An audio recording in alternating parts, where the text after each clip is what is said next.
Qu'est-ce que le temps et comment fonctionne-t-il? Partie 2. Le temps dans les rêves et dans les âmes. Bonjour à tous. Soyez les bienvenus. La dernière fois, j'ai laissé quelques petites choses inexprimées sur mon idée du fonctionnement du temps, tel que je le vois moi depuis ici et d'après mon expérience. Je me souviens aussi qu'à la fin, j'ai soulevé une question intéressante, selon moi bien sûr. Comment le temps fonctionne-t-il dans les rêves? Fonctionne-t-il différemment que dans cette réalité que tu perçois actuellement? Eh bien, d'après moi, oui et non. Oui, il est différent du point de vue de la perception du temps qu'il faut pour que les événements se produisent, bien sûr.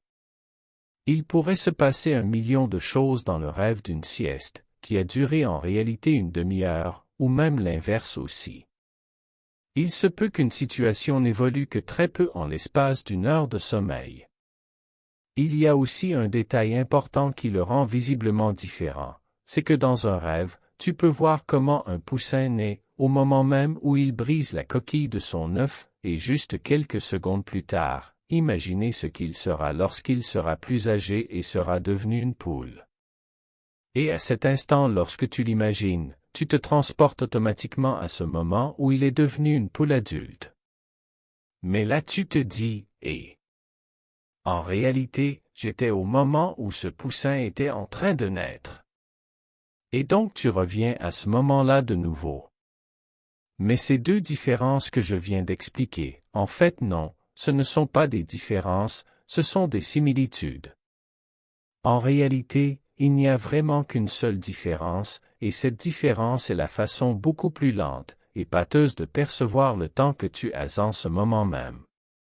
Cette façon de percevoir le temps, attribuée à une densité beaucoup plus basse, fait partie de l'expérience que toi, la source, décide d'imposer au personnage que tu as créé pour cette expérience, comme je l'ai expliqué dans la vidéo précédente. Note une chose importante, c'est que je dis « tu décides » et non « tu as décidé ». Parce qu'absolument tout se passe maintenant et cela signifie que même le passé peut être modifié, surtout quand nous parlons de décisions concernant l'avenir et les accords qui limitent ou non ton personnage. Je ne dis pas que c'est quelque chose de simple. Seulement je pense que c'est quelque chose qui peut être fait, avec suffisamment de conviction et de pouvoir mental. Difficile mais possible. Je pourrais dire que plus la densité dans laquelle tu te trouves est basse, plus c'est difficile, mais en réalité ça aussi c'est une simple idée. Maintenant que j'ai exprimé cela, le moment de ton histoire que tu es en train de vivre, en ce moment même, est vécu par toi, parce que c'est ici que tu portes ton attention. Et de la même manière que cela se produirait dans un rêve, tu peux imaginer des fins différentes, des futurs différents et même t'y transporter. La seule différence, c'est qu'il te faudra plus de temps pour arriver à ces futurs que tu ne le ferais dans un rêve. C'est pourquoi tu as besoin d'une plus grande force d'attention, constante à l'égard de ces futurs. Plus de patience, plus de constance, mais en fin de compte, cela fonctionne de la même manière. Et comment accède-t-on à ces futurs dans un rêve? En les imaginant et en les vivant dans ton esprit, jusqu'à ce qu'ils deviennent ton présent. Mais alors, comment cela affecte les âmes? Je vais utiliser le mot âme pour que tu saches exactement à quoi je fais référence, mais je précise que je n'aime pas utiliser ce mot qui est chargé de significations qui n'ont vraiment rien à voir. Quand je dis âme, je me réfère simplement au point d'attention de la source qui décide d'incarner certains personnages, dit d'une manière extrêmement réduite et simpliste. Et je reste très concis, en la décrivant de façon extrêmement réduite et simpliste. Nous avons tous entendu parler, un jour ou l'autre, d'une vieille âme ou d'une jeune âme sortie récemment de la source. Par conséquent, nous pourrions en déduire que même les âmes fonctionnent avec une linéarité temporelle, au moins depuis leur point de vue, n'est-ce pas? Eh bien, oui et non, encore une fois. Depuis le point de vue de ces âmes, c'est le cas.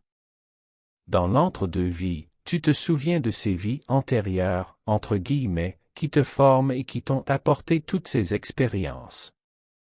Cependant, tu ne fais qu'observer un autre personnage plus élevé que le précédent. Voyons cela de la manière suivante.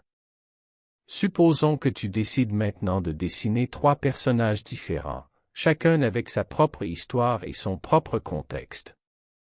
Ces personnages ont des vies totalement différentes qui n'ont rien à voir entre elles, aussi, selon ce que toi tu choisis. Nous pourrions dire que toi en tant que dessinateur, tu es l'âme qui se souvient et vit les vies que tu as dessinées. Et la conscience qu'il y a encore plus au-dessus, a décidé que toi, le dessinateur, créera pour lui-même ces 3 personnages.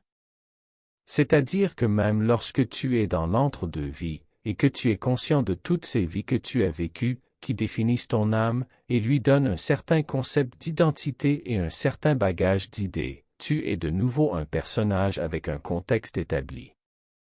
Ce contexte peut être celui d'une très vieille âme, avec beaucoup d'expérience, ou celui d'une âme totalement nouvelle. En réalité, cette âme aura vécu ce qu'elle imagine avoir vécu, ce qui fait partie de sa vérité, de sa linéarité et de sa perception. Mais en fin de compte, c'est toi qui décides de l'histoire de cette âme et des personnes qu'elle a été, qu'elle est et qu'elle sera. De la même manière, ce dessinateur peut dessiner les 3 personnages en même temps, sans avoir besoin d'attendre de dessiner le moment où meurt l'un ou l'autre des personnages. Si on transpose cela à une âme, ça signifierait qu'une personne peut mourir aujourd'hui, et être réincarnée dans cette même ligne de temps depuis de nombreuses années. Depuis le point de vue linéaire de cette âme, ce fut d'abord Pierre, puis Jean, alors que Jean existait déjà avant la mort de Pierre. C'est-à-dire qu'une incarnation peut se souvenir d'une autre incarnation comme étant son passé, mais qui coexiste ici avec elle dans son présent. En résumé et en guise de message final, tu contrôles le temps en permanence. Tu as juste oublié que tu le fais.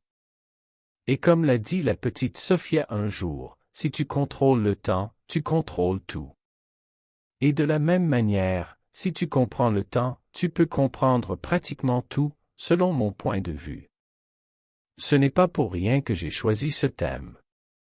Je te remercie et te félicite d'avoir tenu jusqu'au bout. J'espère que ça t'a beaucoup plu. J'aimerais te laisser avec une autre question, pour la prochaine fois. Parce que oui, j'ai encore beaucoup plus à dire à ce sujet. La question est, le destin existe-t-il? Est-il immuable? Je peux te donner un petit indice, la réponse n'est pas aussi simple que oui ou non. Ce sera tout pour aujourd'hui. Je te laisse réfléchir. Une grande salutation. Zaël de Héra.